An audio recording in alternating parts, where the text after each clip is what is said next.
Salam əziz şagirdlər, bugün mən sizə eyni köklü sözlərdən danışacağım. Keçən ilki 2025 qəbul proqramında eyni köklü sözlər çıxarılmışdı. Ancaq 2026-cı il buraxılış imtahanında eyni köklü sözlərdən belə deyə istifadə olunacağı bildirildi. Ona görə də mən bu bölmədən sizə izahlar vermək istəyirəm. Bir çox şagirddən eşitmişəm ki, eyni köklü sözlər çətindir, eyni köklü sözləri mən başa düşmürəm və s. Əslində burada çətin heç bir şey yoxdur. Diqqətlə dərsimizi dinləyin. Məncə gözəl başa düşəcəksiniz. Eyni köklü söz nədir? Eyni kökdən, eyni bir kökdən əmələ gələn yeni sözlərdir. Yəni eyni bir kökdən əmələ gələn düzəltmə sözlər eyni köklü sözlər adlanır. Yəni məsələn, sadəcə nümunə olaraq deyirəm, indi qaydalarına deyəcəm. Gül sözün köküdür, düzdürmü? Bu güldən yeni sözlər yaradırıq. Məsəl üçün güldən yaradırıq güldan sözü. Güldən məsələn yaradırıq gülçü sözü. Hamısı eyni bir kökdən yaranıb da gül sözündən. Bildiyimiz qızıl gül, ətirli gül bu sözdən yaranıb. Və yaxud da ov sözü olsun. Ovdan məsəl üçün ovçu yaratdıq. Məsələn, ovdan yaratdıq ovlaq.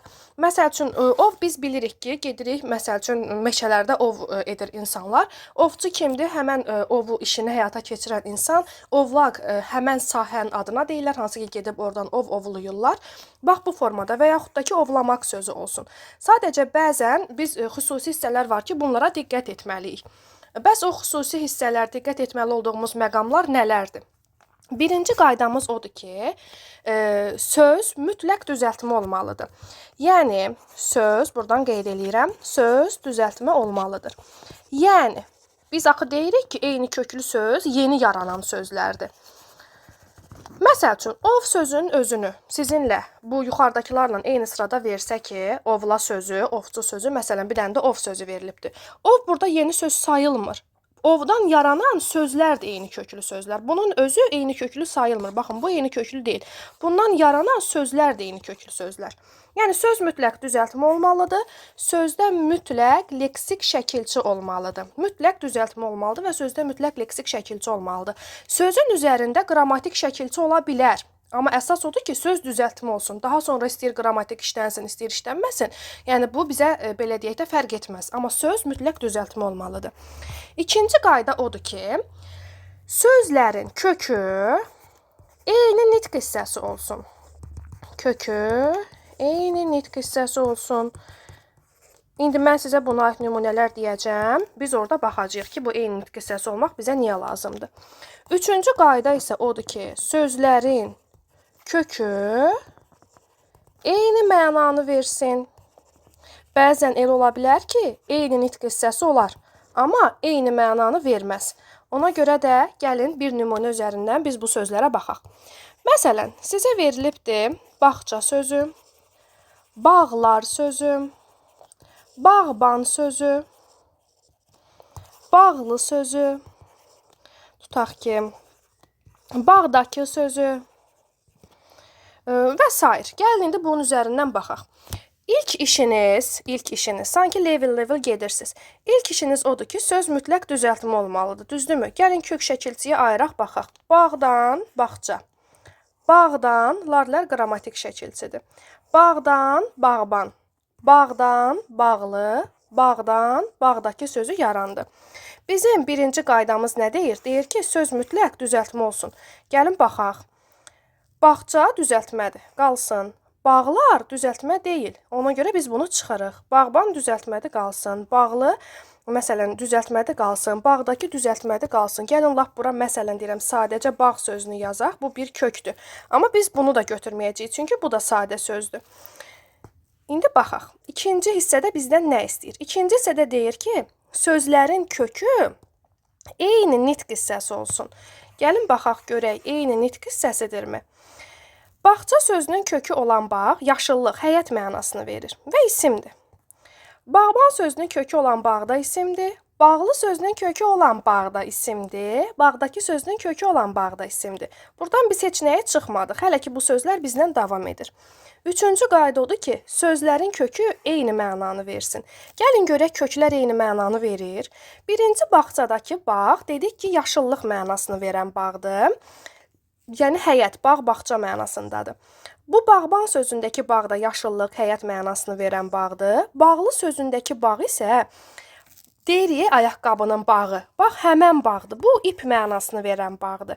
Buradakı bağ isə bu da yenə yaşıllıq mənasını verir. İndi biz buradan hansı sözü çıxacağıq? Əlbəttə ki, bu sözü buradan çıxırıq. Bu bizə lazım deyil. Çünki kökləri digərləri ilə eyni mənanı vermədi. Eyni söz deyil. Bizə lazım ki, kök eyni söz olsun. Ancaq biz artıq burada gördük ki, bağça sözü, bağdakı sözü və bağban sözləri eyni köklü sözlər imiş. Bir daha deyirəm, niyə eyni köklü söz oldu? Çünki sözlərin kökü bağ ismidir, yaşıllıq, həyət mənasını verən bağ ismidir və həmən bağ ismindən təzə sözlər yaranıbdır. Bağça, bağban, bağdakı, bunlar da eyni köklü sözlər sayılacaq. Əlbəttə ki, bəzi istisnalar var ki, hansı ki sözlərin istisna deyəndə ki, bəzən elə olur ki, sözlərin kökü eyni mənanı verir, ancaq siz çaşırsınız. Yəni, homonim sözlər olur sözlərin kökündə. Siz sözləri qarışdıra bilərsiniz. Bu halda siz, belə deyək, şəkilçiləri yaxşı bilməlisiniz. Mən sizə buna aid bir nümunə deyim. Öz şagirdlərimdə də görürəm ki, testlərdə belə sözləri qarışdırmaqlar olur. Məsəl üçün, sizə verilə bilər düzəlmək sözü, bir də sizə verilə bilər düzülmək sözü. Kök şəkilçiyə ayırsaq, düz, düzəl, düzəlmək. Düz, düzül, düzülmək. Baxaram ki, ikisi də düzəltmədir. Baxaram ki, ikisinin də kökü düzdür və mən çaşa bilərəm ki, kökləri eynidir də, qoy eyni köklü götürüm. Ancaq siz bir qaydanı bilməlisiniz ki, düzəlmək sözünün kökü olan düz sifətdir. Düzülmək sözünün kökü olan düz feildir. Bəs niyə?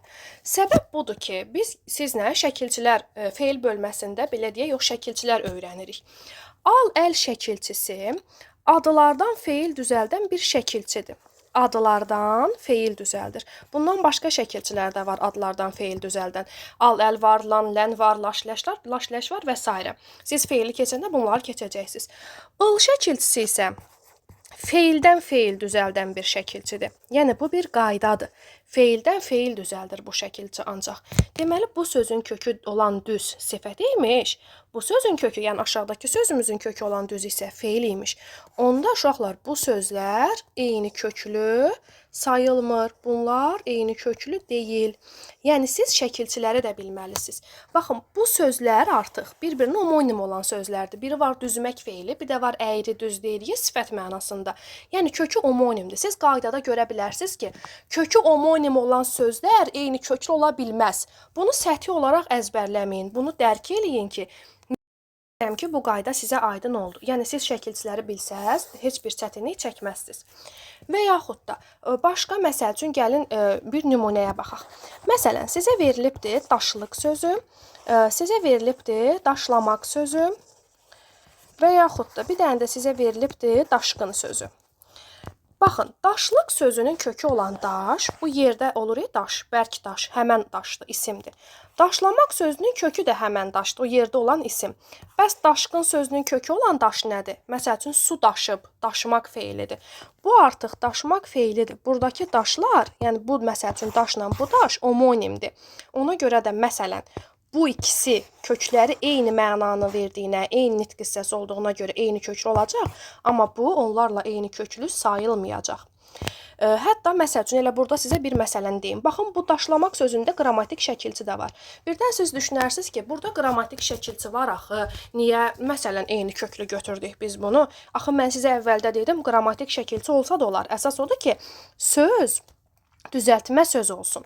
Məsələn, buradakı qrammatik şəkilçini, bağları biz çıxdıq. Niyə çıxdıq? Çünki bu düzəltmə söz deyil idi. Amma bu söz, məsəl üçün, bağdakılar yazılsaydı, dakidəki leksiki var, söz düzəltmədir deyə, məsəl üçün, bunlarlara biz fikir verməzdik, götürərdik. Yəni, burada əsas qayda odur ki, söz düzəltmə olsun. Yəni, bu məsələlərdə çalışın ki, diqqətli olasınız. Həmçinin, məsəl üçün, başqa bir nümunə də deyim, gəlin sizə. Tutaq ki, biri var ki, yaşlı insan deyirəm. Bir də var ki, deyirəm, yaşlı gözlər. Yaşlı göz, məsələn. Baxın, buradakı bizə verə bilər ki, yaşlı sözün məsəl üçün homonim ola bilərmi? Daha doğrusu eyni köklü ola bilərmi burada? Biz bilməliyik ki, buradakı yaş sözləri də eyni kök sayılmır. Ona görə eyni kök sayılmır ki, təzə söz yaranıbdır, hə, düzəltmədir. Amma eyni kök sayılmır. Çünki buradakı yaşlı insanın yaşı mənasındadır. 10 yaşı var, 50 yaşı var, 20 yaşı var, budur. Yaşlı göz isə nəm, su mənasında olan yaşdır. Bax, bu köklər də bir-birinə homonimdir. Bunlar eyni köklü sayıla bilməz. Düzdür, təzə söz yaranıb, leksik şəkilçisi var, amma köklər eyni deyil. Siz testlərdə qarşısında belə, yəni nümunəli sözlər də görəcəksiniz, sadəcə sözün özünü də görəcəksiniz. Ümid eləyirəm ki, mövzu sizə aydın oldu. Lap gəlin bir dənə də nümunə deyək sizə. Məsəl üçün, evcik sözü olsun, evimiz sözü olsun. Məsəl üçün, evli sözü, evdar sözü, belə sözlər gördük. Məsələn, evdən evcik yaranar, evdən evli yaranar, evdən evdar yaranar. Amma evimiz sözündə sözün kökü evdir, imiz qrammatik şəkilçidir. Deməli, biz bunu çıxırıq. Amma bunu eyni köklü götürə bilərik. Bir də, məsələn, bir məsələni sizə deyim. Daşlıq sözü, sözün özü bütövlükdə, kökünü demirəm. Sözün özü bütövlükdə, baxın, isimdir. Sözün özü isimdir. Daşlamaq sözü isə sözün özü feildir. Yeni yaranan söz, istəyir isim olsun, istəyir feil olsun, bu, belə deyək, ola bilər. Yəni, orada bir məhdudiyyət qoymuruq ki, yeni yaranan sözlər mütləq eyni olmalıdır nitq hissəsi olaraq. Bizə lazım olan odur ki, bunların kökləri eyni nitq hissəsi olsun. Yeni yaranan sözlər fərqli nitq hissələr ola bilər. Məsəl üçün, buradakı bağça sözün özü bütövlükdə deyirəm, isimdir. Buradakı bağdakı sifətdir. Bu ola bilər. Yəni, burada bir problem yoxdur. Əsas odur ki, sözlərin kökü eyni olsun, eyni nitq hissəsi olsun. Yeni yaranan söz, yəni bütövlükdə sözün özü, daşlıq, daşlamaq, biri isim, biri feil ola bilər, biri isim, biri sifət ola bilər. Yaxşımı? Nəsə suallarınız olarsa, rəylərdə bildirə bilərsiniz.